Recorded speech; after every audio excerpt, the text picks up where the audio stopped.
I woke up at 2 in the afternoon. That was wrong. I never sleep past 6. My head felt heavy, foggy, like I was moving through water. My mouth was dry. I reached for the glass of water on my nightstand, and my hand was slow, clumsy. My phone was there too. The screen was lit up with notifications, 17 missed calls, all from the bank. I sat up, slowly. The room tilted a little. I waited for it to steady. Why would the bank call me 17 times? I opened my banking app. My fingers fumbled with the password. It took 3 tries. When the screen loaded, I stared at it, trying to make sense of what I was seeing. $47,000 gone. I scrolled through the transactions, transfers to an account I didn't recognize, $8,000, $12,000, $6,000, over and over, different amounts, different days, all in the middle of the night, 2 in the morning, 3, 4. I didn't make those transfers. I didn't even know that account number. I set the phone down. My hands were shaking. It was Tuesday, October 15th. I remembered going to bed Sunday night. But Monday, I couldn't remember Monday at all. Just sleep. Deep, heavy sleep. I looked around my bedroom. Everything looked normal. The same floral curtains I'd hung 20 years ago. The same photo of Tom on the dresser, my reading glasses on the nightstand, and the pill bottle. Orange. The label had my name on it. Margaret Patterson. Kevin had given it to me 2 months ago when he moved back in. "Mom, you're not sleeping well," he'd said. "I talked to a pharmacist friend. These will help." I'd been so tired. The insomnia had been bad since Tom died. I'd lie awake for hours thinking about everything. The empty house, the bills, Kevin's divorce, his struggles. The pills worked. I'd been sleeping so well, so deeply, too deeply. I picked up the bottle, looked at the label. It said Ambien, 5 milligrams, 1 tablet at bedtime. I opened it, shook a few pills into my palm. They weren't white, they were blue. I went to the bathroom, found my reading glasses, came back and looked at the label again. Ambien is white. I'd taken it before. After Tom died, my doctor prescribed it for a few months. Small white tablets. These were blue, round, no markings I could see. I sat there on the edge of my bed, holding the pills, looking at them in the afternoon light coming through the window. I'd been taking these every night for 6 weeks. Kevin handed them to me. I took them with water, said goodnight, and then nothing. Just sleep. 14, sometimes 16 hours. I'd wake up groggy, confused about what day it was, what time it was. Kevin would make me coffee. "You slept well, Mom. That's good. You needed the rest." I looked at my phone again. The bank statements. $47,000 transferred while I was asleep.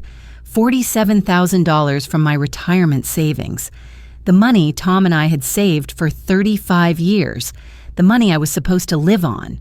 I went back to the transaction history, looked at the dates, the times. September 10th, 2:37 in the morning, $8,000.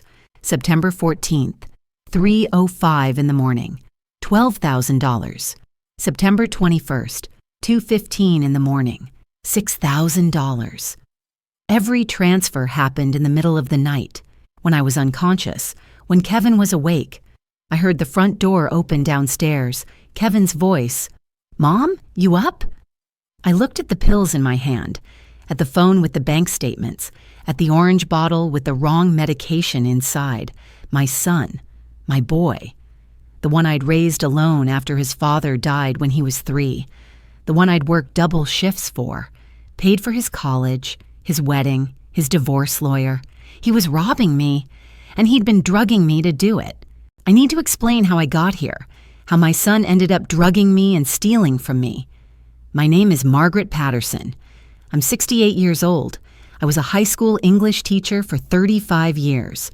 Taught Shakespeare and composition at Westfield High. I retired 4 years ago. My husband Tom died that same year. Heart attack. He was 64. We were planning a trip to Ireland. I'd bought the guidebooks. We never went. We raised 2 kids in this house. A 3-bedroom ranch in the suburbs of Columbus, Ohio. Sarah and Kevin. Sarah's 40 now. She lives in Colorado with her husband and 2 kids, my grandchildren. Emma's 12, Jack's 9. I see them twice a year if I'm lucky. Kevin is 43. Until February this year, he lived 2 hours away. Married, working in sales. Or so I thought. Then his marriage fell apart. Kevin called me in January. His voice was quiet, defeated. He'd lost his job 3 months earlier. His wife Jennifer wanted a divorce. He was behind on rent. He had nowhere to go. "Mom, can I stay with you? Just for a few months, until I get back on my feet." What was I supposed to say? He's my son. My boy. The one I raised alone after Tom died when Kevin was 3. It was just the 2 of us for so long, before Sarah was born, before Tom came into our lives and made us whole. Of course I said yes. He moved in February 10th, brought 6 boxes and 2 suitcases. His old bedroom was exactly the way he'd left it. I'd kept it that way. His high school football trophies on the shelf, his twin bed with the blue comforter, the posters he'd put up in 10th grade. At first, it was nice having him home. The house had been so quiet since Tom died. Too quiet. Kevin helped around the house, took out the trash, mowed the lawn, fixed the dripping faucet in the kitchen. We'd have coffee together in the mornings, just the 2 of us like old times. He'd tell me about Jennifer, the marriage, how it fell apart. "I should have seen it coming, Mom," he said. "I should have tried harder." I told him what mothers tell their sons. "It takes 2 people to make a marriage work. This isn't all your fault." But things changed. By April, Kevin started sleeping until noon, staying up all night on his laptop. I'd hear him downstairs at 3 in the morning, the television on, ice rattling in a glass, footsteps in the kitchen, the refrigerator opening and closing. He said he was looking for work, sending out applications, networking. But I never saw him go to any interviews, never heard his phone ring with job offers. I didn't push. I didn't want to nag. He was going through a hard time. The divorce, the job loss. His whole life had fallen apart. I thought he needed space, time to heal, time to figure out his next steps. I'm good at making excuses, for Kevin especially. Over the years, I'd given Kevin a lot. Financial help, I mean, more than I'd ever given Sarah. $35,000 for college. I worked double shifts for that. Taught summer, school for 6 straight years, graded papers until midnight. Tom and I had saved for years. We wanted both kids to graduate without debt. $18,000 for his wedding. I pulled it from my retirement savings. Told myself it was worth it to see him happy, to see him in that tuxedo, Jennifer in her white dress. I paid for the flowers, the reception, the photographer, $12,000 for divorce lawyers last year. He begged me, called me crying. "Mom, I need help. I can't afford a lawyer. Jennifer's going to take everything." I transferred the money the same day, $8,000 for a car 3 years ago, a down payment he couldn't afford. His credit was bad. The dealer needed cash up front, $73,000 total, over 20 years. I thought I was helping him build a life. I thought that's what mothers do. You give, and you hope they find their way. My daughter Sarah called me in March. We talk every Sunday at 7, like clockwork. "Mom, how's Kevin doing?" "He's adjusting," I said. "It's been hard for him." "Has he found a job yet?" "Not yet. He's looking." There was a pause. Then Sarah said, "Mom, be careful. He's not good with money. He never has been." I felt defensive, protective. "He's your brother. He needs support right now." I know he's my brother. That's why I'm worried. He borrowed money from Jennifer's parents, too. During the marriage, they never got it back. "That was different," I said. "Was it?" I changed the subject, asked about Emma and Jack. Sarah let it go, but I could hear the concern in her voice. I should have listened to her. In August, Kevin started asking about my medications. "Mom, are you sleeping okay? You look tired." I was tired. The insomnia had been bad since Tom died. Some nights I'd lie awake until 4 in the morning, thinking about everything. The bills, the house repairs, the empty side of the bed where Tom used to sleep. My pension was enough to live on, but there wasn't much cushion. The roof needed repairs. The furnace was making strange noises. Property taxes went up every year. "I'm fine," I told Kevin, but he kept bringing it up. "You need to rest, Mom. You're not getting any younger. Let me talk to a friend of mine. He's a pharmacist. He can recommend something that'll really help." A week later, he handed me the orange pill bottle. Ambien, 5 milligrams, 1 tablet at bedtime. I looked at the label. It had my name on it. Margaret Patterson. The pharmacy address. The prescription number. It looked legitimate. "You're not sleeping well, Mom," Kevin said. "I talked to my friend. He said these will help. Real help. Not like those over-the-counter things that don't work." I took the bottle. "Read the label again." "Did you get a prescription from a doctor?" I asked. "My friend arranged it. He knows a doctor. Don't worry about it, Mom. It's all legit." I should have called Dr. Chen. I should have verified it, but I didn't. I trusted him. He was my son. Kevin's gambling started after the divorce. Online poker at first, then sports betting. I found out later he'd lost $60,000 in 8 months. $60,000. On games, on cards, on apps that promised easy money. I didn't know. He never told me. He hid it well. The divorce destroyed him. Depression, anxiety. He couldn't hold down a job, couldn't sleep, couldn't focus. I thought having him home would help. I thought being around family, having a safe place would give him time to recover. I thought my love could fix him. I used to wake at 6 every morning. Coffee on the back porch, watching the sunrise over the maple tree Tom planted 30 years ago. It was our ritual, his and mine. We'd sit out there together, quiet, just being. By September, I was sleeping until 2 in the afternoon. My coffee maker gathered dust. The back porch stayed empty. My roses, the ones I planted when Kevin was born. 43 years I'd tended those bushes, pruned them every March, fertilized them in spring, deadheaded the blooms all summer. They were my pride. Deep red, beautiful. By fall, they were overgrown, unpruned. Weeks of blooms wasted, petals browning on the stems. I'd walk past them and think, tomorrow, I'll tend them tomorrow. But tomorrow never came.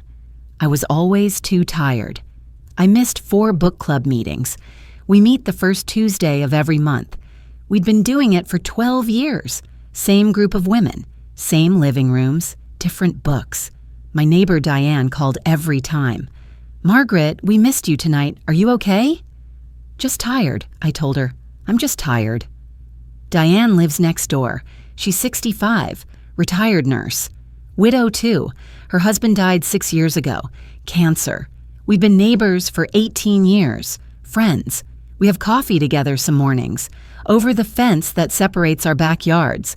We talk about our gardens, our kids, our lives as widows, the loneliness we don't say out loud. One morning in late September, Diane came to the door. I answered in my bathrobe. It was 1 in the afternoon. "Margaret." She looked worried. "You're still in your robe. Are you feeling all right?" "I overslept," I said. My voice felt thick, slow, like my tongue was heavy. "Kevin got me some new sleeping pills. They're working, maybe too well." Diane frowned. "What kind of pills?" "Ambien. His friend's a pharmacist. He recommended them." "Have you talked to Dr. Chen about them?" "Kevin said they're safe. His friend knows what he's doing." "Margaret." Diane's voice was gentle but firm, the voice she probably used with patients. "You should check with your own doctor, just to be safe. You've been sleeping a lot, more than usual." "I will," I said, but I didn't. I didn't want to make a fuss. I didn't want to seem ungrateful. Kevin was trying to help. He was being thoughtful, looking out for me. That's what I told myself. I should have listened to Diane. I should have listened to Sarah. I should have listened to that small voice in the back of my mind that said something wasn't right. But I didn't want to believe something was wrong. I didn't want to believe Kevin would hurt me. I didn't want to be the kind of mother who suspects her own son. That was my mistake. I was too trusting. I avoided conflict. I made excuses for him. I wanted to be the good mother, the supportive mother, the mother who always gives her child another chance. I thought if I just loved him enough, it would be okay. I was wrong. That afternoon, I sat in my bedroom for a long time, looking at those blue pills, looking at my phone with the bank statements. I needed to know what was happening. I needed to be sure. I went to the bathroom, got my reading glasses, came back and looked at the pill bottle label under the lamp. Ambien, 5 milligrams. Prescribed for Margaret Patterson. But Ambien is white. I knew that. I'd taken it before, years ago. Small white tablets. These were blue. I picked up my phone, searched for Ambien images. White tablets, oval, imprinted with the dosage. These pills in my hand were round, blue. No markings. Someone had switched them. Kevin had given me this bottle. He'd been handing me one pill every night for 6 weeks, watching me take it, saying goodnight. I sat there, my heart beating hard, trying to think clearly. If Kevin had switched my medication, he'd need the real pills somewhere. He'd need to hide them, keep them away from me. I got up, went to Kevin's room. His bedroom door was open. He wasn't home. He'd left that morning, said he had errands to run. I didn't know when he'd be back. I stood in the doorway, looking at his unmade bed, his laptop on the desk, clothes on the floor, energy drink cans on the nightstand. I'd never searched his room before, never gone through his things. That felt like a violation, an invasion of privacy. But he'd been drugging me, stealing from me. I went to his dresser, opened the top drawer, socks, underwear, nothing unusual. The second drawer, t-shirts, jeans, the third drawer, and there, tucked under a sweatshirt, I found a bottle. Orange. My name on the label. The same prescription, same pharmacy. I opened it. White pills. Oval. The markings I recognized. My real medication. He'd switched them. Given me something else. Something stronger. Something that knocked me out for 14 hours at a time. My hands were shaking. I put the bottle back exactly where I'd found it, closed the drawer, left his room. I went back to my bedroom, closed the door, sat on the edge of my bed. What was I supposed to do? I couldn't confront him. Not yet. I needed to know more. I needed proof. Real proof. Not just suspicions. That night, Kevin knocked on my door at 10. Like always. "Mom, you should get some rest. Here's your pill." He handed me the blue tablet, a glass of water. I took them, smiled. "Thank you, honey." He stood there, watching, making sure I took it. I put the pill in my mouth, took a sip of water, held the pill under my tongue. "Good night, Mom." "Good night." He closed the door. I waited, counting to 60. Then I went to the bathroom and spat the pill into the sink, washed it down the drain. My heart was racing. The deception felt wrong, dishonest. But the truth was worse. I got into bed, turned off the light, and waited. I didn't sleep. I lay there in the dark, listening to the house. Around midnight, I heard Kevin's footsteps, going downstairs, the television turning on, low voices, a commercial maybe. I stayed awake, watching the numbers on my alarm clock. 12:30, 1, 1:30. At 2:15, I heard Kevin's voice. He was on the phone. His voice was low, but I could hear him through the floor.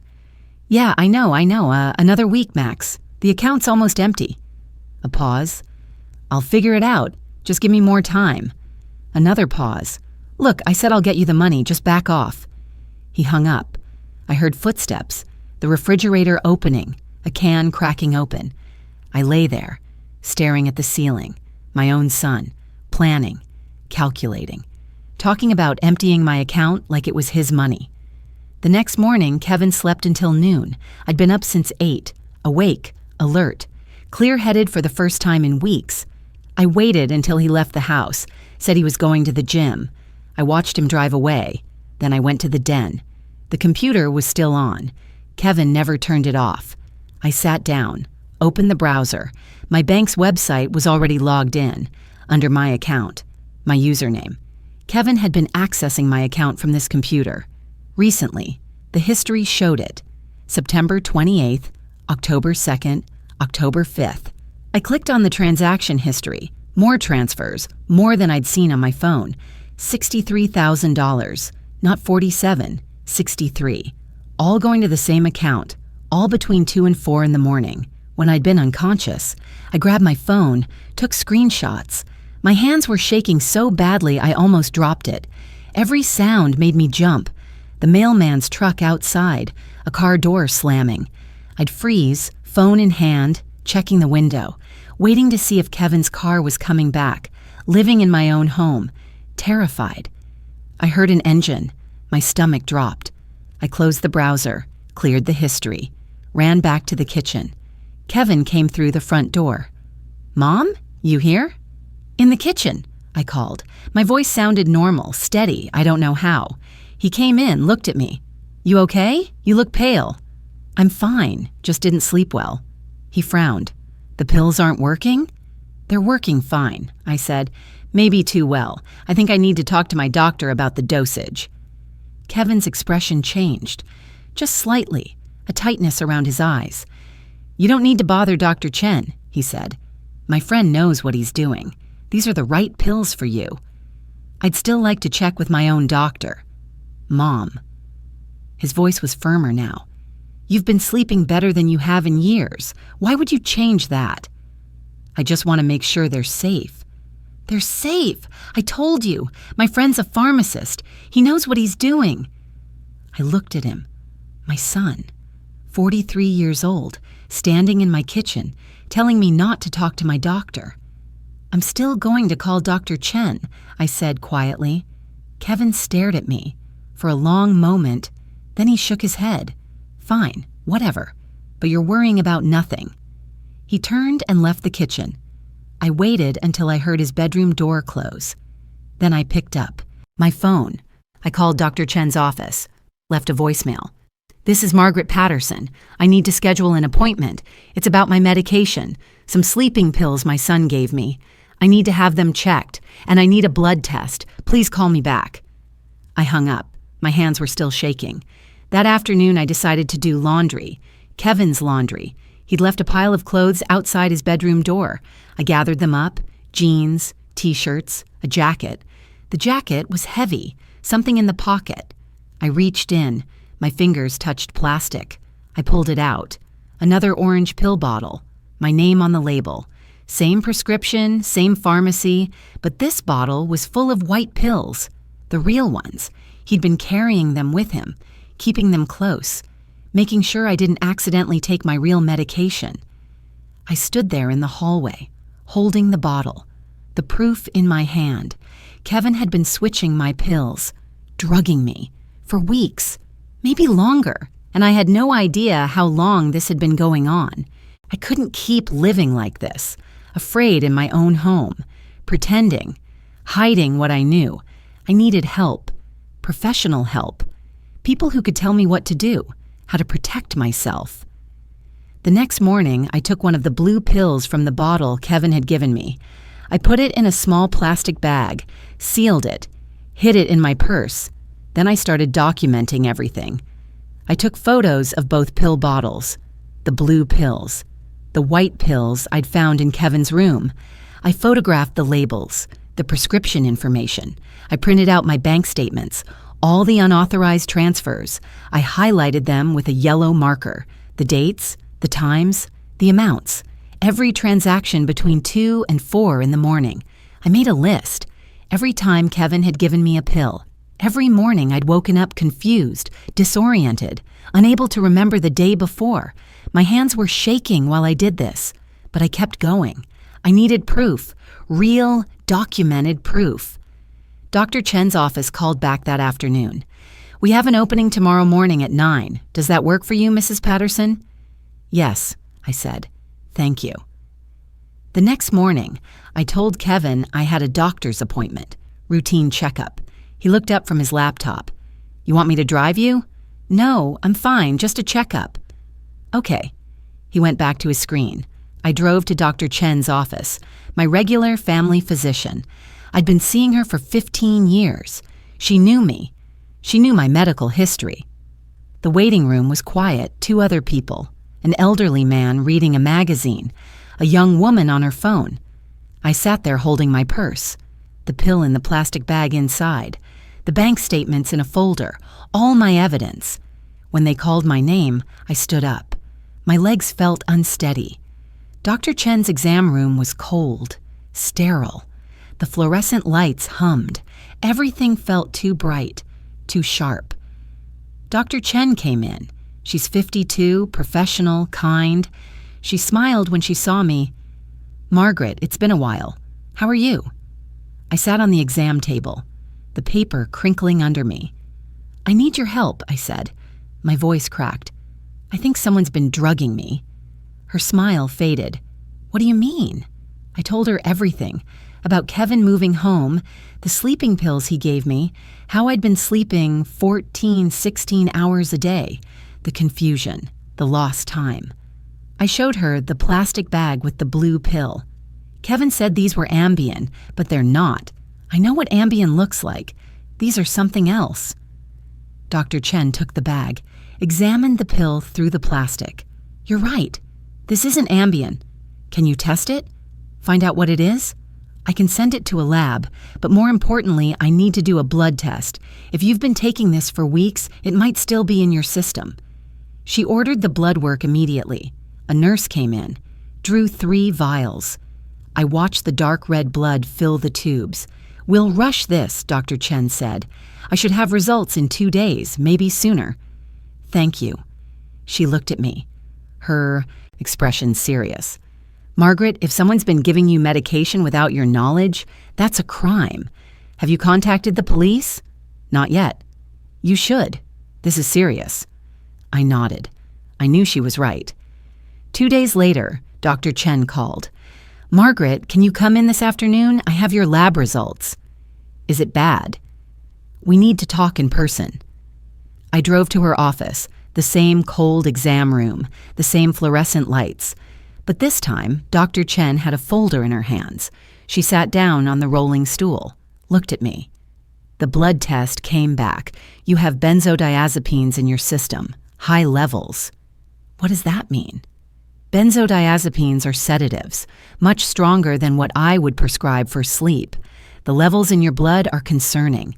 They're 3 times higher than a normal therapeutic dose." I felt cold. What would that do to me? Prolonged unconsciousness, confusion, memory loss, and at those levels, respiratory depression. Your breathing could slow, dangerously slow. "Margaret, you could have died in your sleep."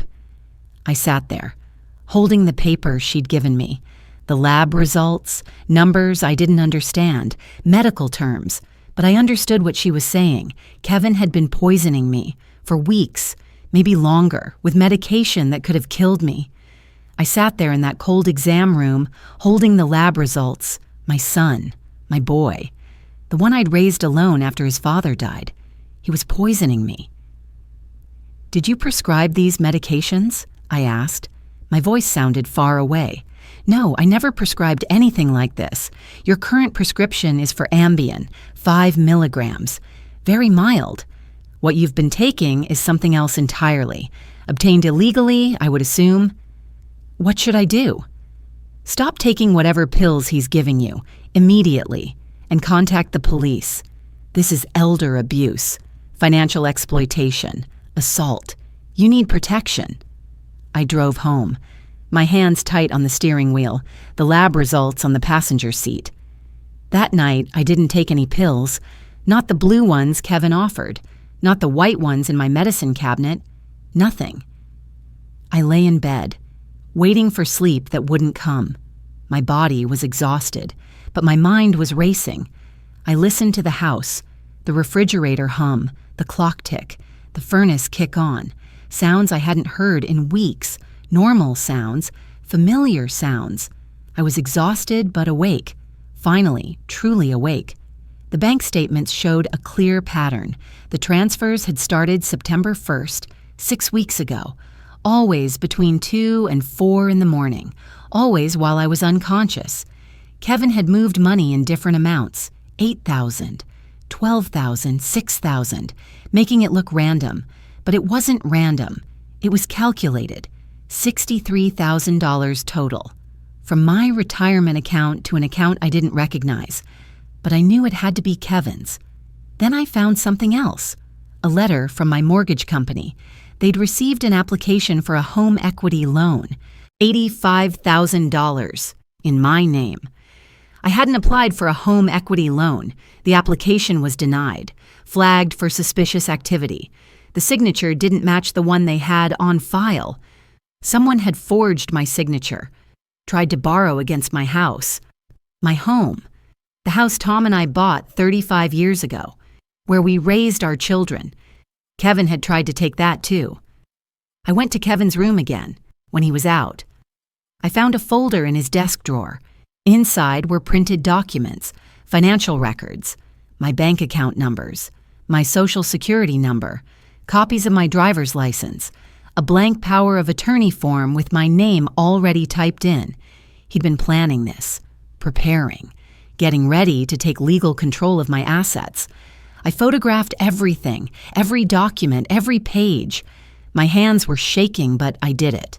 Kevin's computer history told another story. I found his searches, saved in the browser. How long do sleeping pills last? Elderly memory loss symptoms. Power of attorney requirements, Ohio. Bank account access for family members. Home equity loan without co-borrower. He'd been researching, planning, figuring out how to steal from me, how to control me, how to make it look legal. I found text messages on the phone bill, from Kevin's number to an unknown number, dozens of them. I couldn't see the content, but I could see the timing. Late night, early morning, right around the times money was transferred. I called my bank, spoke to the fraud department. I'd like to report unauthorized transactions on my account. They asked for my information, verified my identity, pulled up my account. Yes, Mrs. Patterson, we actually tried to contact you about this. We called 17 times, left messages, sent emails. I never got them. The email address on your account was changed on September 3rd, and the phone number was updated to a different number. I didn't change those. We have notes here that someone called claiming to be you, provided your social security number, date of birth, answered security questions correctly. Kevin had locked me out of my own account, changed my contact information so I wouldn't get the fraud alerts. The bank manager agreed to meet with me. We reviewed the security footage from the ATM withdrawals, 3 different occasions, $600 each time. It was Kevin, using my card, my PIN, money from my account. We can reverse some of these transactions, the manager said, but you'll need to file a police report and press charges. I called a lawyer, an elder law attorney named Patricia Hayes. She'd been recommended by a friend from book club. I met her in her office, told her everything, showed her all the evidence, the lab results, the bank statements, the forged documents, the searches on Kevin's computer. Patricia Hayes listened, took notes. Her expression got more serious with every detail. Margaret, this is textbook elder abuse. Financial exploitation, assault with a dangerous substance, forgery, identity theft. What should I do? First, file a police report immediately. Second, get a restraining order. You're not safe with him in your house. Third, we pursue criminal charges, not just civil. He could go to prison for this. He's my son. I know, and I'm sorry. But what he did to you? That's not love, that's not family, that's a crime. I sat there in her office, the late afternoon sun coming through the windows, traffic sounds from the street below. She was right. I knew she was right. I called the sheriff's office, asked to speak to someone about elder abuse. They sent Detective Lisa Morrison. She came to my house the next day, sat at my kitchen table, listened to my story. I showed her everything, all the evidence I'd collected, the pills, the lab results, the bank statements, the forged documents, the computer searches. Detective Morrison took notes, photographed everything. Mrs. Patterson, this is serious. You understand that if we investigate this, your son could face criminal charges, potentially significant prison time. I understand. Are you prepared for that? I looked at her. This stranger sitting in my kitchen, asking me if I was ready to send my son to prison. He drugged me, I said quietly. He stole from me. He could have killed me. I can't let him do this to someone else. Detective Morrison nodded. I'll file the report today. We'll need to get warrants for his phone records, his computer, his financial accounts. This will take time. How much time? A few weeks, maybe a month. Can you stay somewhere else with family, a friend? My sister lives 2 hours away. I can stay with her. Do that. Pack a bag. Don't tell your son where you're going. We'll handle it from here. That afternoon, I called my sister Helen, told her everything. She was horrified, angry. Get out of that house right now. Come here. Stay as long as you need. I packed a suitcase. Clothes, toiletries, my documents, all my evidence. I left while Kevin was out. Didn't tell him where I was going. Didn't leave a note. I just left. I stayed with my sister Helen for 3 days. Her house was quiet, safe, no one watching me, no one asking if I'd taken my pills. Helen made me tea, sat with me while I cried. Didn't ask too many questions, just let me be. On the 3rd day, Detective Morrison called. Mrs. Patterson, we've completed our initial investigation. The evidence is strong, very strong. We're ready to move forward with charges. What kind of charges? Elder abuse, financial exploitation, assault with a dangerous substance, forgery, identity theft. If convicted, your son is looking at significant prison time, 8 to 10 years. 8 to 10 years. I sat there, the phone pressed to my ear, thinking about Kevin as a little boy, 3 years old, crying at his father's funeral, holding my hand. Mrs. Patterson, are you still there? I'm here. We need your approval to proceed. This is your choice. My choice. I thought about the other people Detective Morrison had mentioned, the 2 other elderly victims at the senior center, people Kevin had volunteered with, gained their trust, stolen from them. He wouldn't stop, not on his own. He'd find someone else, another vulnerable person, another person who trusted him. Yes, I said, proceed with charges. All right, we'll issue a warrant for his arrest, and I recommend filing for a restraining order for your safety. I will. You can go home now, Mrs. Patterson. He won't be there. That afternoon, I drove back to my house, my home, the place I'd lived for 35 years. Kevin's car was gone. The police had arrested him that morning. He was being held pending arraignment. I walked through the front door. The house was quiet, still. Mine again. I went to my bedroom. The orange pill bottle was still on my nightstand. Where Kevin had left it, I picked it up, looked at it. This bottle that had controlled my life for 6 weeks. This medication that had stolen my time, my money, nearly my life. I remember Kevin's high school graduation. He walked across that stage, and when they called his name, he looked right at me in the audience. Gave me that smile, the one that lit up his whole face. After the ceremony, he hugged me. Everything I am is because of you, Mom. I was so proud. Tom had been gone 3 years by then. It was just us, Kevin and me. And it felt like we'd made it through the hard part, like everything was going to be okay. But it wasn't okay. 3 months ago, Kevin asked me to sign a paper. We were sitting at this same kitchen table. Just a formality, Mom, he said. Power of attorney stuff. In case something happens to you, it's smart to have it in place. I almost signed it. I had the pen in my hand, the paper in front of me. But something stopped me. Some small voice in the back of my mind. I want my lawyer to look at it first, I said. Kevin's face changed. He got angry. You don't trust me? It's not that. I just want to make sure I understand what I'm signing. I'm your son, Mom. If you can't trust me, who can you trust? I felt guilty, like I was accusing him of something, like I was being unreasonable. "You're right," I said. "I'm sorry." But I still didn't sign it. I actually apologized for protecting myself. That was 3 months ago. Before the pills, before the drugging, before he stole $63,000 from me. If I'd signed that paper, he would have had legal control of everything, my accounts, my house, my life. I stood in my kitchen, looking at those two memories, the graduation, the paper, the boy I loved, the man who drugged me. I didn't recognize him anymore. I went to the bathroom, turned on the faucet, opened the pill bottle. The blue pills poured into the sink, round, unmarked, the medication that had stolen 6 weeks of my life.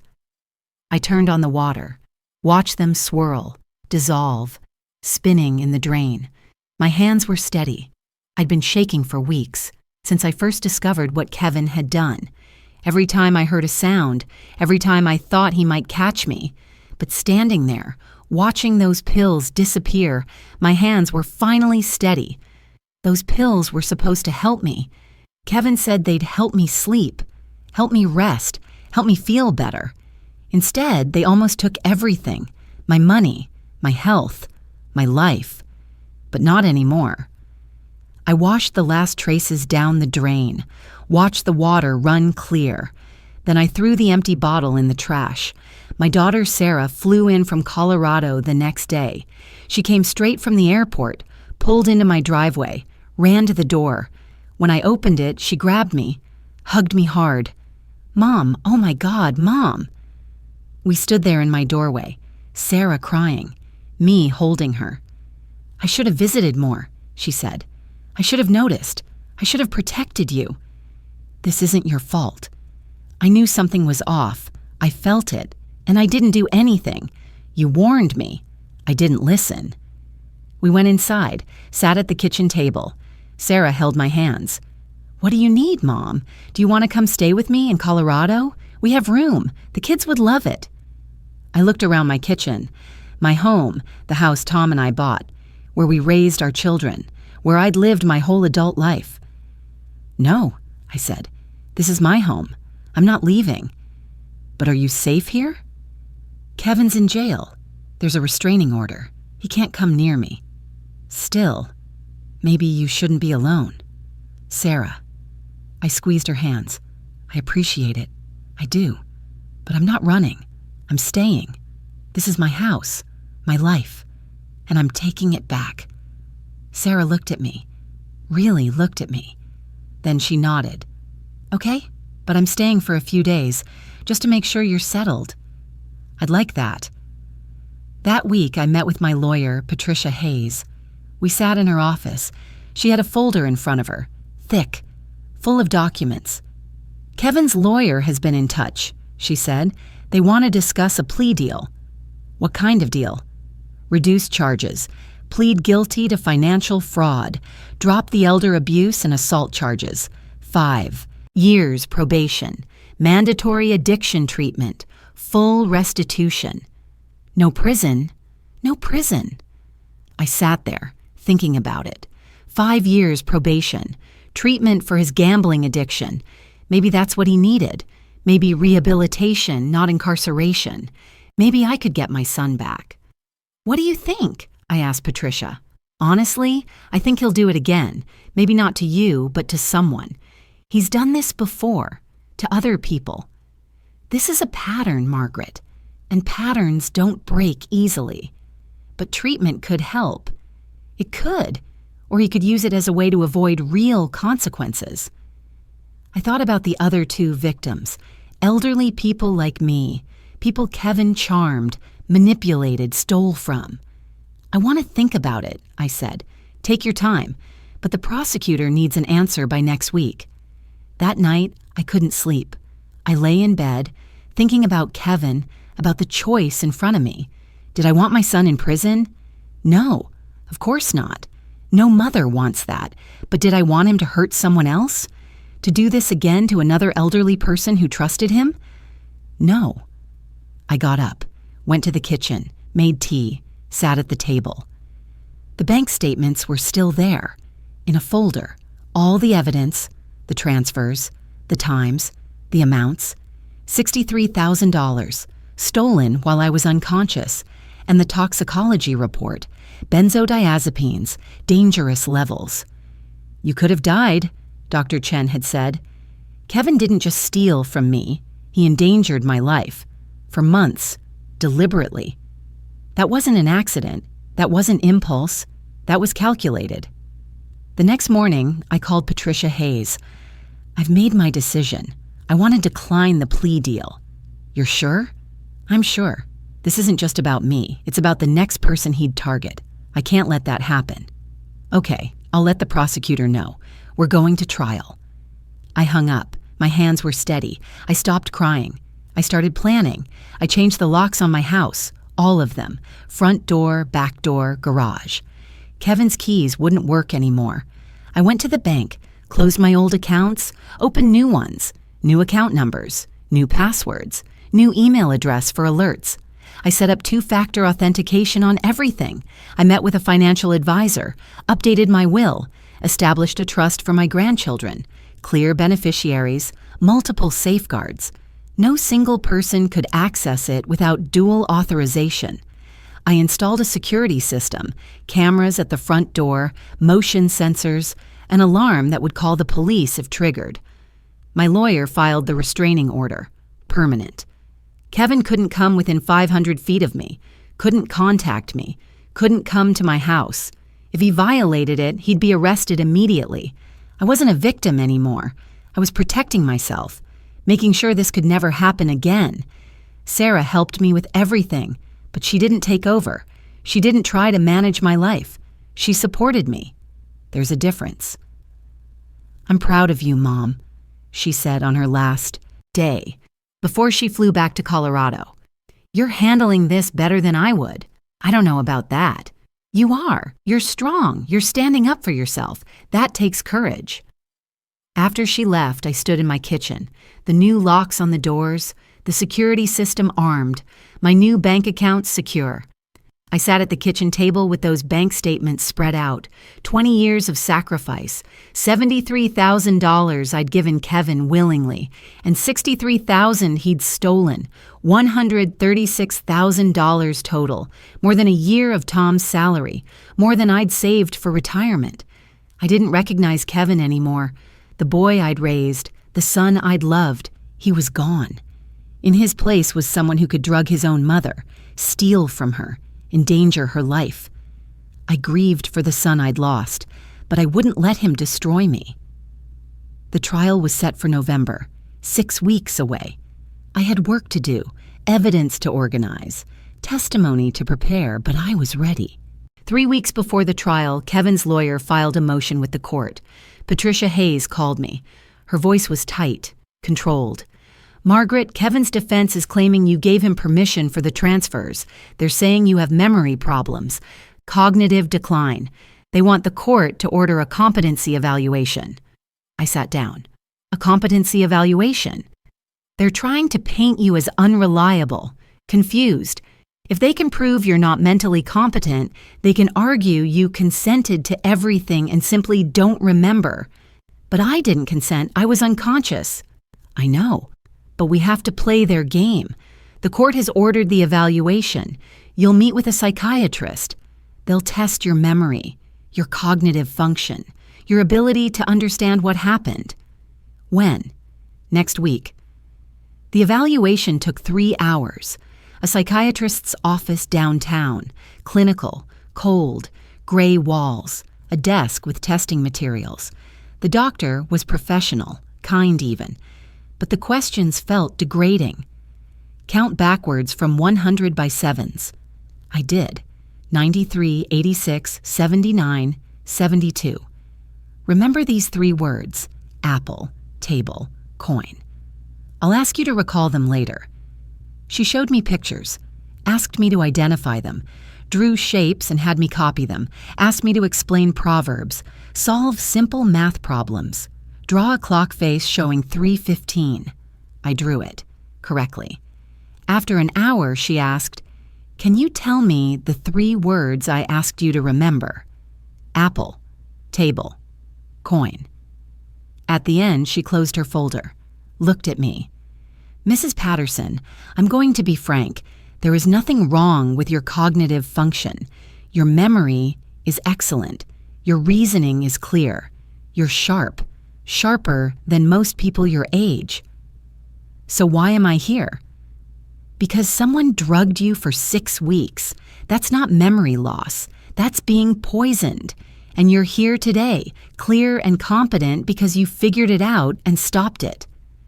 The next week, her report went to the court. No cognitive decline, no memory issues, fully competent. Kevin's lawyer tried one more angle.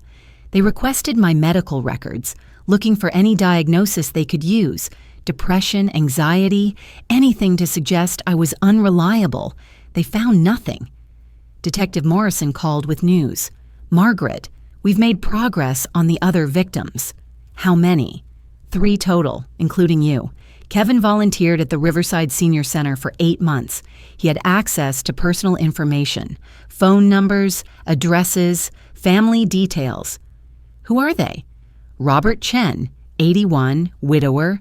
Kevin helped him set up online banking, then transferred $11,000 from his account, small amounts over 4 months." "And the other?" "Dorothy Walsh, 76. Kevin drove her to doctor's appointments, befriended her, convinced her to let him handle her bills. Took $18,000 over 6 months. 3 elderly people, $43,000 stolen from them, plus $63,000 from me. $106,000 total. Did he drug them too? We don't know. Both victims reported unusual drowsiness during the time Kevin was helping them, but they didn't keep the medication. We can't test it. What will happen to them? They're pressing charges too. Their testimony will strengthen your case. It shows a pattern. This wasn't a one-time mistake. This is what he does. I thought about Robert Chen, Dorothy Walsh, elderly people like me, trusting, vulnerable. Kevin had targeted all of us. I felt responsible. I'd recommended Kevin to volunteer at that center. I'd told them what a good son he was, how helpful he'd be. "This isn't your fault," Detective Morrison said. She could hear it in my voice, the guilt. I vouched for him. "You didn't know. None of you did. He's skilled at this. He finds vulnerable people, gains their trust, exploits them. That's not on you, Margaret. That's on him." A week later, Kevin's ex-wife Jennifer called me. "Mrs. Patterson, this is Jennifer, Kevin's ex-wife. I remember you. I heard about what happened, the arrest, the charges. I wanted to reach out." "Why?" "Because I tried to warn you during the divorce. I called you, told you Kevin had a gambling problem, that he'd stolen from my parents. You didn't believe me." I closed my eyes. I did remember that call, a year ago. Jennifer crying, telling me Kevin had taken money from her parents, forged a check. I defended him, made excuses. Thought she was just angry about the divorce. "I'm sorry," I said. "I should have listened. I'm not calling to make you feel bad. I'm calling because I want to help. I have documents, bank records, evidence of what Kevin did to my family. I've given them to the police, to your lawyer. I want him to face consequences, real consequences." "Thank you. He's sick, Mrs. Patterson, the gambling, the lying, the stealing. But being sick doesn't excuse what he did. Not to you, not to my parents, not to anyone." After I hung up, I sat there for a long time, thinking about Jennifer's words, thinking about all the people Kevin had hurt. 2 weeks before trial, I woke up one morning and Kevin's car was in my driveway. My heart stopped. He wasn't supposed to be here. The restraining order, 500 feet. He'd violate it just by being on my property. I grabbed my phone, called 911. "There's someone at my house, my son. There's a restraining order. He's not supposed to be here." The police arrived in 6 minutes. Kevin was on my front porch, knocking on the door, calling my name. Mom, please, I need to talk to you, just 5 minutes." The officers arrested him, handcuffed him, put him in the back of the patrol car. He looked at me through the window, his eyes red, desperate. I stood there on my porch, watching. My son. being arrested again. Kevin was released on bond the next day. His lawyer argued it was a misunderstanding, that Kevin just wanted to apologize. The judge added the violation to the charges, but let him go. I didn't feel safe anymore, even with the security system, even with the cameras. He'd come to my house. He'd violated the order. He could do it again. That night, my blood pressure spiked. I felt dizzy, disoriented. Sarah called and heard it in my voice. "Mom, are you okay? You sound strange." "I'm fine, just stressed." "Are you having chest pains? Shortness of breath?" "No, just dizzy." "I'm calling your doctor." Dr. Chen had me come to the emergency room. They monitored me overnight, ran tests. My blood pressure was 180 over 110, dangerously high. "Your body is reacting to stress," Dr. Chen said. "This is a physical response to trauma, the trial, the violation. Your body is under siege." They gave me medication to lower my blood pressure, kept me for observation, released me the next morning. Sarah flew back, stayed with me for 3 days, made sure I was okay. "Mom, this is too much. You need to take care of yourself." "I am." "Are you? Because you just spent a night in the hospital." "I'm fine now." "You're not fine. You're going through hell, and you're doing it alone." "I'm not alone. I have you. I have Helen. I have my lawyer, the detective, Dr. Chen. I have people helping me." Sarah looked at me, her eyes wet. "I just don't want to lose you." "You won't, I promise." 3 weeks before trial, Kevin entered rehab, court-ordered. His lawyer filed a notice with the judge. Defendant seeking treatment. Evidence of remorse. A week later, a letter arrived. From the rehab facility, Kevin's handwriting. I held it for a long time before opening it, afraid of what it might say, more afraid it would sound genuine. Finally, I opened it. "Mom, I'm in treatment. Real treatment this time. I'm working with a counselor, doing the steps, facing what I did. I see it now. The gambling, the lying, the stealing. I was sick. I am sick.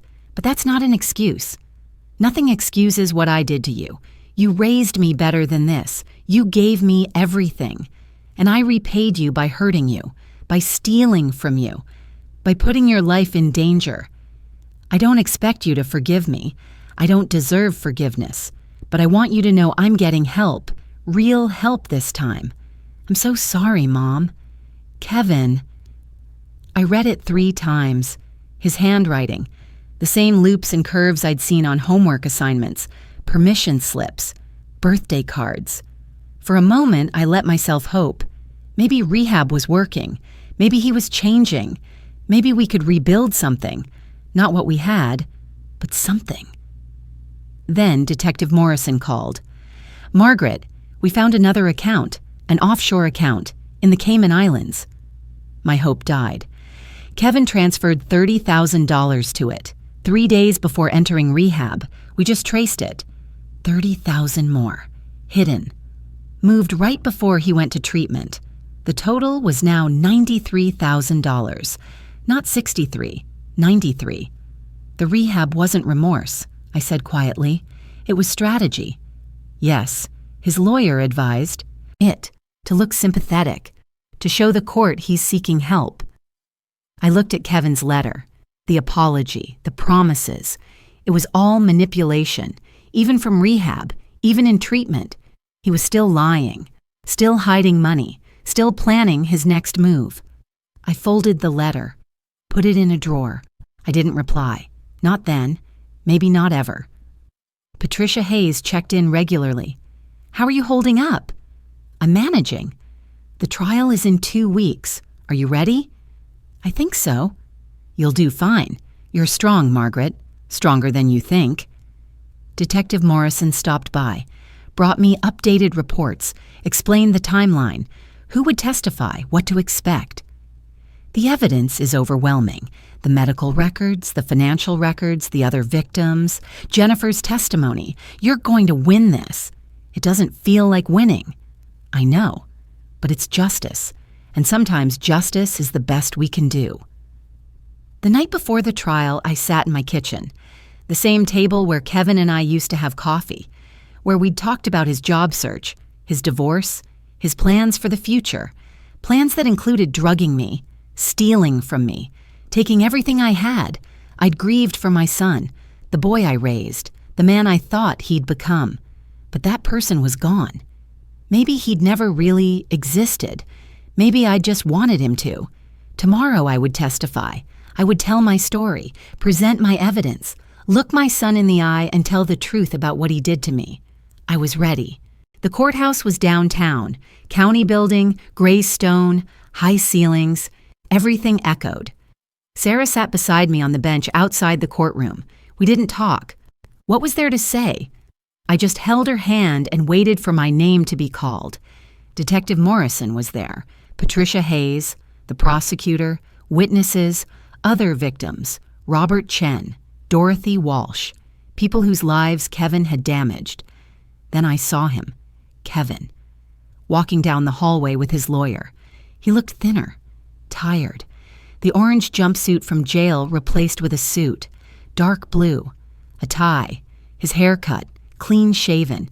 He looked like my son again, not the man who drugged me, just Kevin, the boy I'd raised. He saw me, stopped walking. His lawyer kept going. Kevin stood there, 10 feet away, looking at me. I stood up. Sarah squeezed my hand. "Mom, it's okay." I walked toward him, slowly, my legs steady.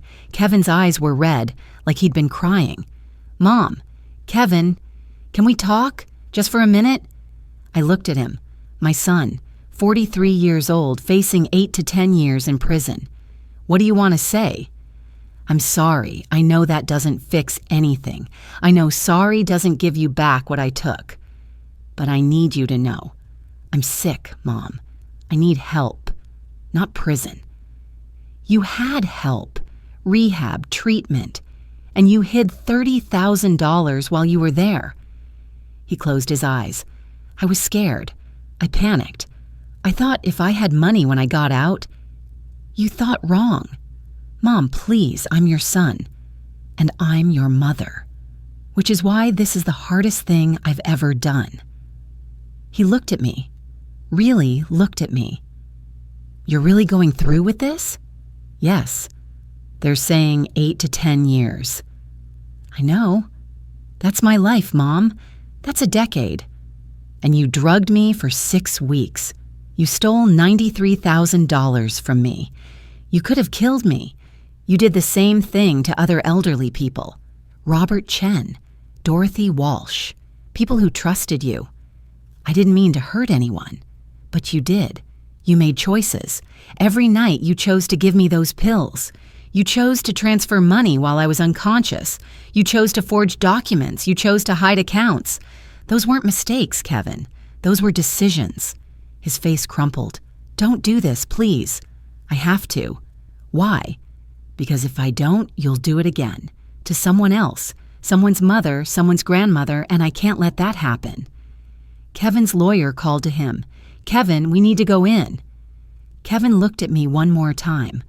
"I love you, Mom." I felt tears behind my eyes, but I didn't let them fall. "I know you do, but love isn't enough." The courtroom was formal. Wood paneling, high ceiling, the judge's bench elevated, jury box to the side. 12 people. Strangers who would decide my son's fate.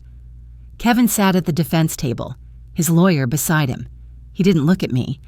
I sat behind the prosecutor, Sarah on one side, Helen on the other. The judge entered. Everyone stood, then sat.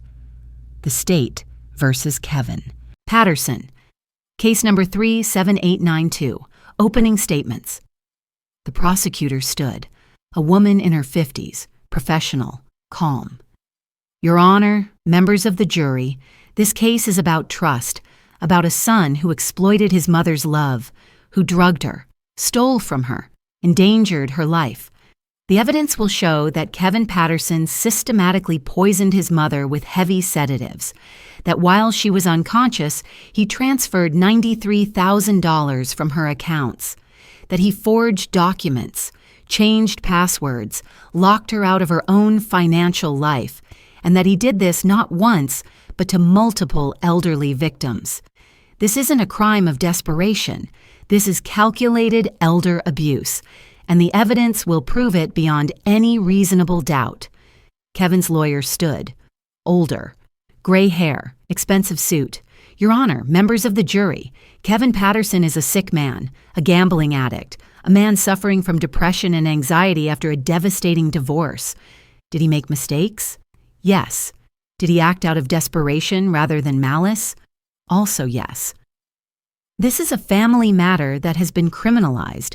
A son asking his mother for help. A mother who may have given permission and simply doesn't remember due to the medication she was taking. We will show that Kevin Patterson deserves treatment, not incarceration. I felt Sarah tense beside me. Helen squeezed my hand. The prosecutor called her first witness, Dr. Patricia Chen. Dr. Chen took the stand, sworn in, sat down, composed, professional.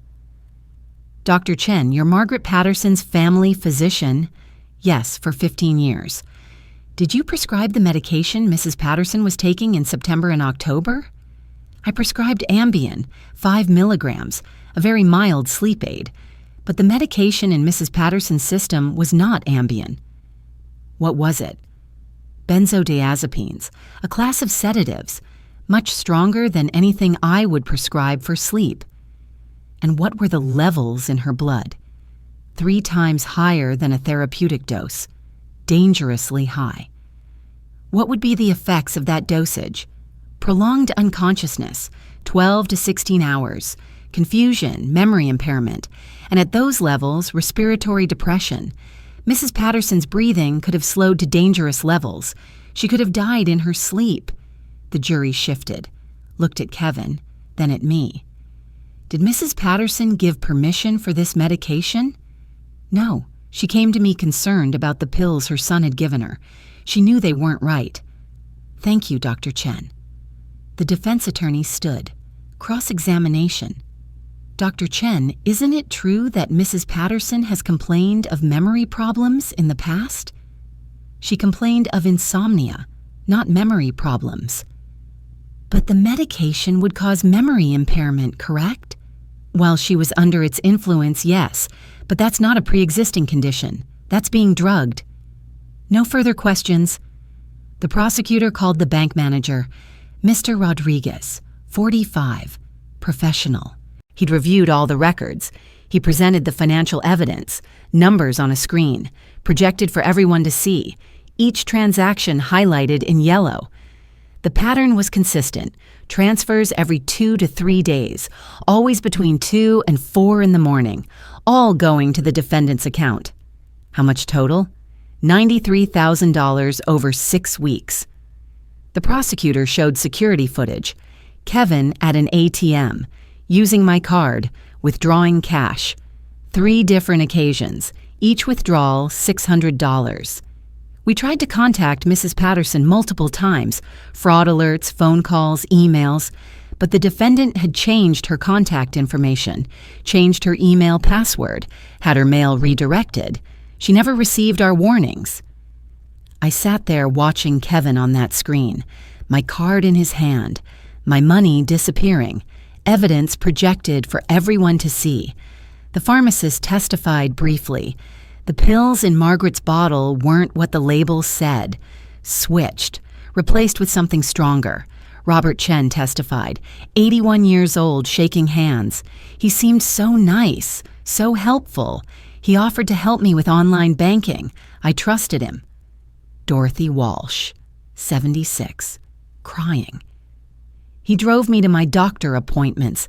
I thought he was a good man. Jennifer, Kevin's ex-wife. He stole from my parents during our marriage, forged a check for $7,000. I tried to warn Mrs. Patterson. She didn't believe me. The prosecutor rested. Then it was the defense's turn.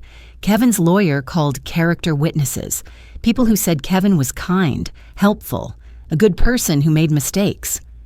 Then they called Kevin. He took the stand, sworn in, sat down. His lawyer asked gentle questions about his divorce, his depression, his gambling addiction, how it spiraled out of control. Kevin looked at the jury, earnest, sad. I was desperate. I'd lost everything, my marriage, my job, my home. I didn't know what else to do. I asked my mom for help, but she was struggling too. I thought if I could just borrow some money, get back on my feet, I could pay her back. Did you intend to hurt your mother? No, never. I love her. I would never hurt her. Then the prosecutor stood. Cross-examination. Mr. Patterson, when did you start giving your mother the blue pills? Early September. And when did you start transferring money from her account? Around the same time. So you started drugging your mother at the same time you started stealing from her? Kevin paused, realized the trap. It wasn't like that. You searched online for how long do sleeping pills last? When was that? I don't remember. August 23rd. 3 weeks before you started drugging your mother. That's planning, Mr. Patterson, not desperation. I was researching, that's all. You also searched for power of attorney requirements. Home equity loan without co-borrower. Elderly memory loss symptoms. You were planning this. No. You changed your mother's email, password so she wouldn't get fraud alerts from the bank, correct? Yes. You forged a power of attorney document with her signature, correct? I needed, yes or no, Mr. Patterson? Yes. You attempted to take out an $85,000 home equity loan on your mother's house without her knowledge, correct? I thought I could, yes or no? Yes. You transferred $30,000 to an offshore account 3 days before entering rehab, correct? Kevin's face changed. The mask slipped, just for a second. I just needed time. I thought if I could replace the money before she noticed. By keeping her unconscious? I didn't know what else to do. And there it was, the crack. Not a confession of guilt, a confession of intent. The prosecutor stepped back. No further questions. The jury deliberated for 3 hours. When they came back, I held Sarah's hand, squeezed tight. The judge asked, "Has the jury reached a verdict?" "We have, Your Honor." "On the count of elder abuse, how do you find?" "Guilty." "On the count of financial exploitation?" "Guilty." "On the count of assault with a dangerous substance?" "Guilty." "On the count of forgery?" "Guilty."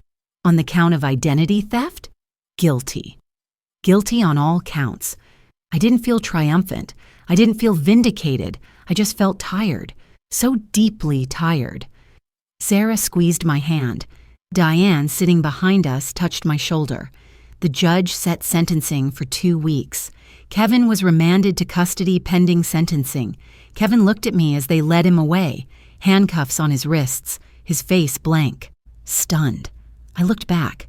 My son, going to prison. When the judge read the verdict, I didn't feel triumphant, just tired. Relieved, yes, but mostly just tired. Justice doesn't erase what happened. Outside the courtroom, Patricia Hayes hugged me. "You did it, Margaret. You stood up for yourself. That takes real courage." Detective Morrison shook my hand. "This case is going to help a lot of people. You made a difference." Robert Chen approached me. Dorothy Walsh. We stood there. 3 elderly people who'd been victimized, who'd testified, who'd sought justice. "Thank you," Robert said, "for being brave enough to speak up." "We all did," I said. "We all spoke up." Sarah drove me home. It was over, the trial, the testimony, the waiting. Kevin would be sentenced in 2 weeks. The prosecutor said 8 years, maybe more. 8 years. I sat in my car, looking at my house, the place I'd lived for 35 years, where I'd raised my children, where Tom and I had built our life. It was still mine, still my home. Kevin hadn't taken it. He'd tried, but he'd failed. "You okay, Mom?" Sarah asked. "I'm okay. It's over." Yes, it's over. But the hard part was just beginning, learning to live with what had happened, learning to move forward, learning to be Margaret Patterson again, not a victim, not a survivor, just me. 2 weeks later, Kevin was sentenced, 8 years in state prison. Full restitution ordered, $93,000 to be repaid to me, $11,000 to Robert Chen, $18,000 to Dorothy Walsh, $7,000 to Jennifer's parents, $129,000 total, plus interest, plus court fees. The judge was clear. Mr. Patterson, you exploited vulnerable elderly victims. You drugged your own mother. You endangered lives for financial gain.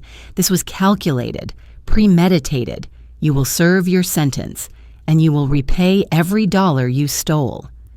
Kevin stood there, silent, his lawyer beside him. When they led him away, he didn't look at me. I sat in the courtroom, the weight of it settling. 8 years. My son would be 51 when he got out, if he got out early, with good behavior, maybe 6 years. 6 to 8 years without my son. But I had the rest of my life, my home, my safety, my independence. The bank worked with me to recover what they could. Most of the money was gone, spent on gambling debts, on Kevin's expenses, on hiding his addiction. But the court ordered restitution. Kevin's wages in prison would go toward repayment. 50% of anything he earned. It would take years, maybe decades, but the legal system would enforce it. I also filed a civil lawsuit. Kevin had life insurance through his previous employer, a small policy, $25,000. If anything happened to him, that money would come to me, toward restitution. It wasn't about the money anymore. It was about accountability, about making sure he couldn't walk away from what he'd done. The no-contact order was permanent. Kevin couldn't call me, couldn't write to me, couldn't see me, not without my explicit written permission. The prison notified me that Kevin had tried to put me on his visitor list. I denied it. I wasn't ready. Maybe I never would be. He could write to Sarah if he wanted. She was an adult. That was her choice. But he couldn't contact me. The law protected me now. My lawyer, Patricia Hayes, helped me update my estate plan, a complete overhaul, a trust for my grandchildren, Emma and Jack, clear beneficiaries. The money I had left would go to them, for college, for their futures. Not to Kevin, never to Kevin. My will was explicit. I intentionally make no provision for my son, Kevin Patterson, for reasons known to him. That phrase, cold, legal, final, but necessary. I updated my power of attorney. Sarah was listed, but with oversight from my attorney and my bank. Any major financial decision required 3 signatures, mine, Sarah's, and Patricia Hayes's. No single person could control my assets. Not anymore. I enrolled in every fraud protection service I could find. Credit monitoring, identity theft alerts, Medicare fraud alerts. The bank flagged my accounts for extra security.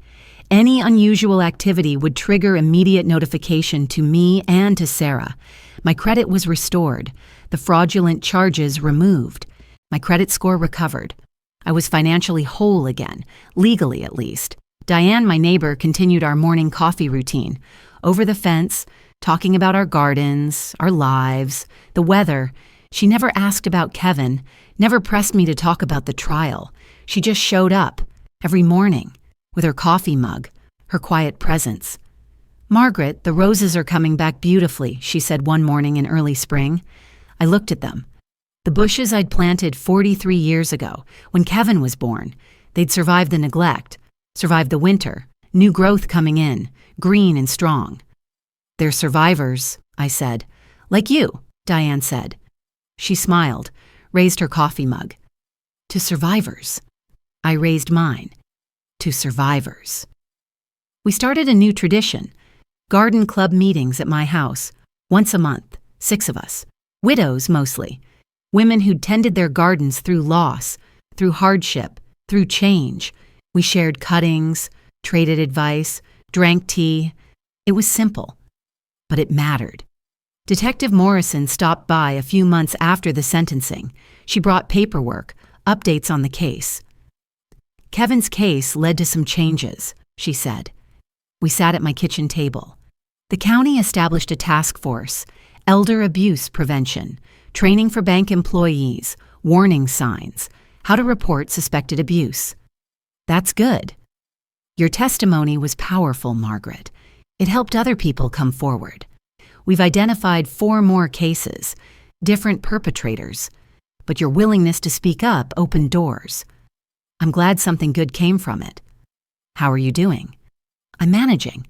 Some days are better than others. That's honest. I appreciate that. She stood to leave, handed me her card. If you ever need anything, or if Kevin tries to contact you, call me. I will. Thank you. After she left, I looked at her card. Detective Lisa Morrison, Elder Abuse Unit, a professional who'd believed me, who'd helped me, who'd made sure justice was served. The system had worked, not perfectly, not quickly, but it had worked. Dr. Chen scheduled a follow-up appointment 6 months after the trial, a wellness check, blood pressure, blood work, mental health screening. How are you sleeping, Margaret? She asked. Better. I'm not taking anything, just natural sleep. Sometimes it takes a while, but I'm okay with that. And your stress levels? Lower. I still have moments, when I think about it, about what happened. But I'm working through it. Have you considered therapy? Someone to talk to professionally? I thought about it. I might, eventually. Dr. Chen nodded. There's no shame in needing help after what you've been through. Before I left, she handed me a small gift, a rose cutting from her garden, deep red, beautiful. For your garden, she said, a survivor, like you. I planted it that afternoon, next to the roses I'd planted when Kevin was born, a new rose, a new beginning. 3 months after sentencing, a letter arrived, from Kevin, from prison. I held it for a long time, his handwriting on the envelope, my name, my address. He'd mailed it before the no-contact order was fully enforced, or maybe he'd violated it. I didn't know. I almost threw it away, unopened. But something made me read it. Mom, I've had a lot of time to think about what I did, about who I became. I was sick. I am sick. But that doesn't excuse what I did to you, to Robert and Dorothy, to Jennifer's parents, to everyone I hurt. I know you won't forgive me. I don't expect you to. I don't deserve forgiveness, but I want you to know that I see it now. The damage, the pain, the betrayal. I see what I took from you, and I'm sorry. It's not enough, but it's true. I hope you're okay. I hope you're safe. I hope you can have the life you deserve. I love you. I always will, even if you never want to see me again. Kevin. I read it twice. Then I folded it, put it in a drawer, with the other letter, the one from rehab. I didn't write back. I didn't call. I didn't visit. Maybe someday I would.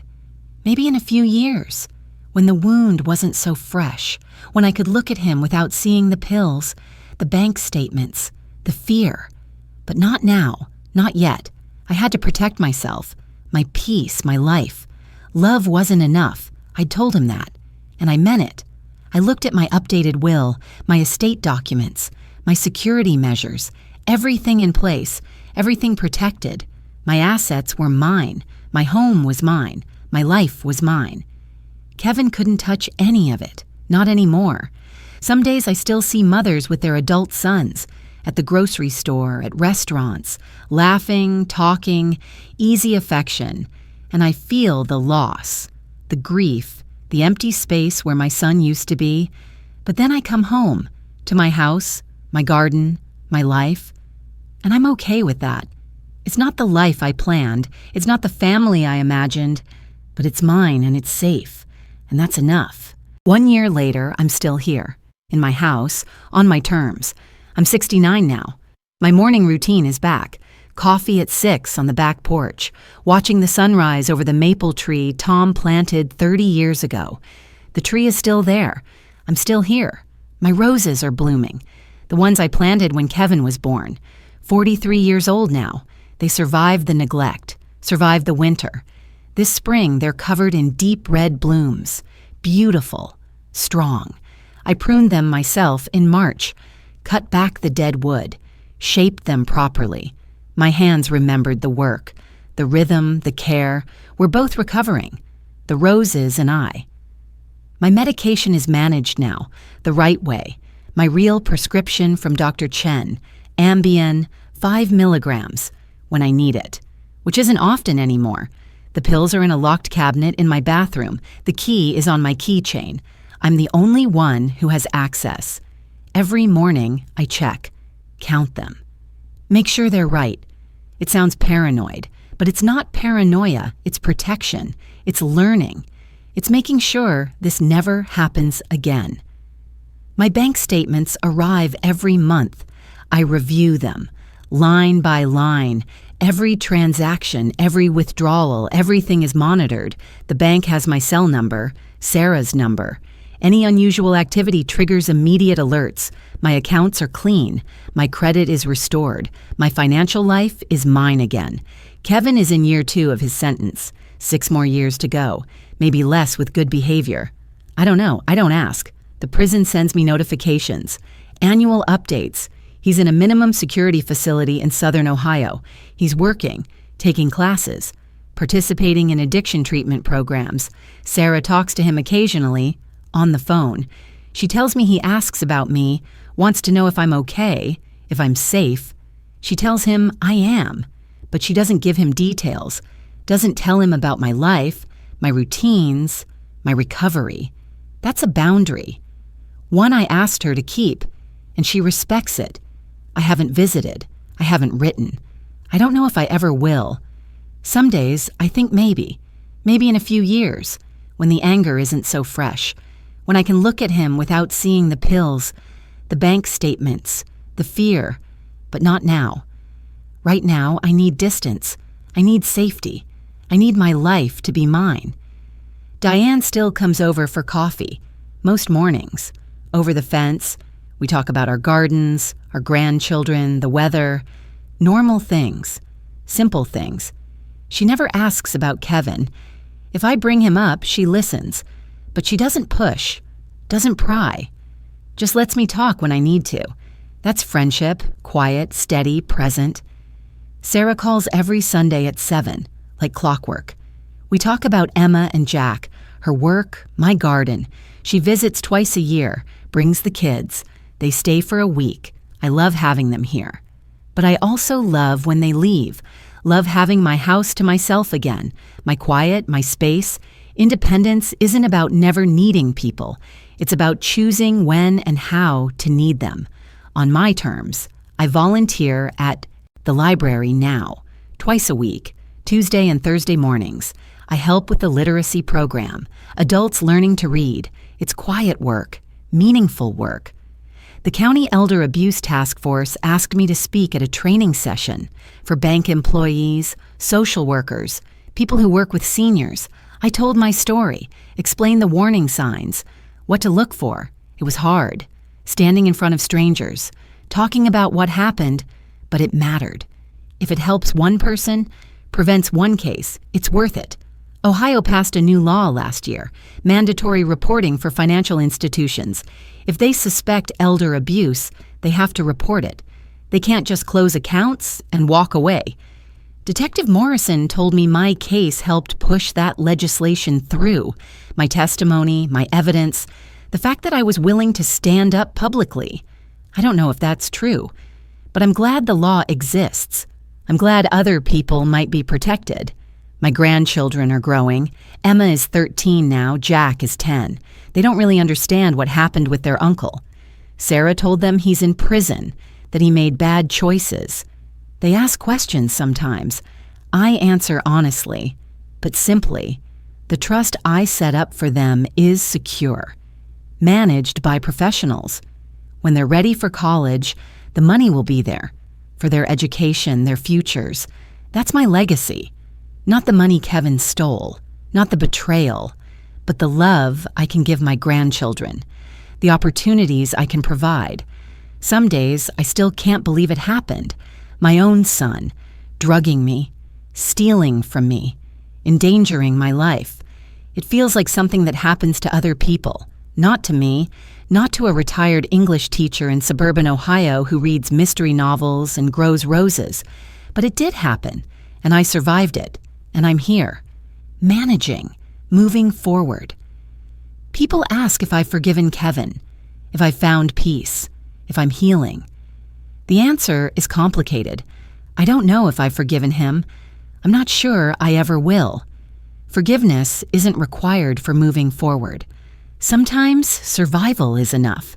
Have I found peace? Some days. Not every day, but more days than not. Am I healing? Yes. Slowly. In my own way. On my own timeline. If you're watching this and something I said resonates with you, please don't wait like I did. If someone is managing your medications, question it. If you're sleeping more than usual, ask why. If financial transactions don't make sense, investigate. Trust your instincts. If something feels wrong, it probably is. Talk to someone, a doctor, a lawyer, a friend, the police. Don't suffer in silence. Don't make excuses for people who hurt you, even if they're family, especially if they're family. And if you're worried about a loved one, an elderly parent or grandparent, pay attention. Visit regularly. Ask to see their medications. Review their bank statements with them. Look for changes in behavior, confusion, excessive sleeping, withdrawal. The warning signs are there. If you look for them, some. Days, I still can't believe it happened. My own son. But I'm here. I'm managing. And nobody's going to take advantage of me again. Independence isn't about never needing help. It's about choosing who you trust with that help. It's about protecting yourself while staying open to the world. It's about being careful without being afraid. I'm 69 years old. I live alone. I manage my own life. I make my own decisions. I have people I trust, but I also have boundaries, safeguards, protection. And that's not weakness, that's wisdom. My house is mine, my life is mine, my future is mine, and that's enough.